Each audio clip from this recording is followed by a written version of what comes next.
Halo, saya David Sirait, peserta Latsar CPNS golongan 3, angkatan 16, Balai Diklat KKB Jember. Kali ini saya akan membagikan refleksi singkat mengenai pembelajaran Latsar Agenda 2. Pembelajaran ini berisi tentang nilai-nilai core values ASN berakhlak yang disampaikan oleh pengajar Ibu Firza Itat saat tatap muka melalui Zoom, yang menurut saya dilakukan secara komunikatif dan interaktif karena diselingi dengan pertanyaan dan diskusi singkat. Selain itu, ada juga penugasan berupa baik penugasan kelompok maupun individu yang mengajarkan saya untuk disiplin dan bekerja sama dalam tim.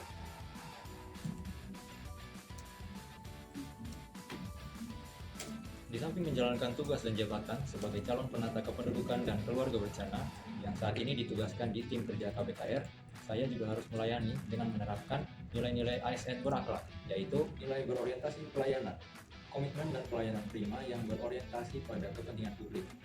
Misalnya dengan melakukan kegiatan di tim kerja KBKR, seperti apresiasi peran klinik swasta dan TPMB, nilai akuntabel, bekerja secara transparan dan dapat dipertanggungjawabkan dengan membuat laporan pertanggungjawaban setiap kegiatan.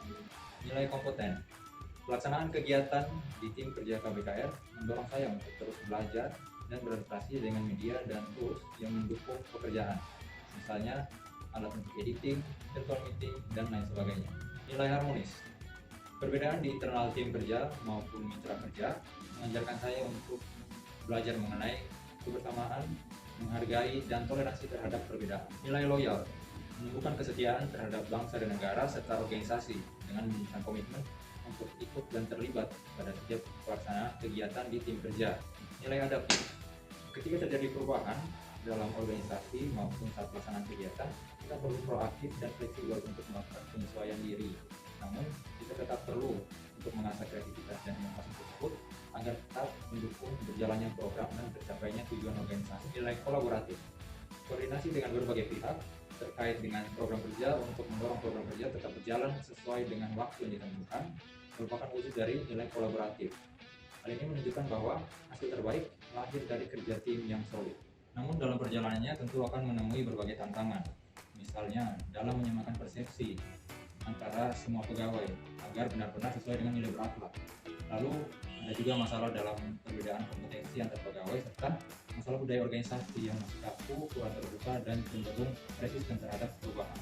Namun tantangan ini justru menjadi pengingat bahwa untuk transformasi budaya kerja butuh konsistensi, teladan pimpinan, dan upaya berkelanjutan, misalnya lewat pelatihan, pembinaan, dan pengawasan. Selain itu, saya juga dapat menunjukkan komitmen pribadi untuk terus menerapkan nilai-nilai berakhlak dan terus belajar serta meningkatkan kompetensi diri untuk menghadapi tantangan masa depan yang cenderung terus berubah. Dengan begitu, nilai berakhlak akan benar-benar bisa diterapkan dalam kehidupan sehari-hari, sehingga organisasi menjadi lebih profesional dan dapat dipercaya masyarakat. Setiap nilai berakhlak merupakan pedoman dan panduan dalam bertindak dan bersikap. Melalui nilai-nilai tersebut, saya semakin sadar bahwa menjadi ASN bukan sekedar profesi, namun menjadi panggilan untuk melayani dan memberi manfaat bagi masyarakat dan menjadi wujud nyata birokrasi yang bersih, melayani, dan terpercaya.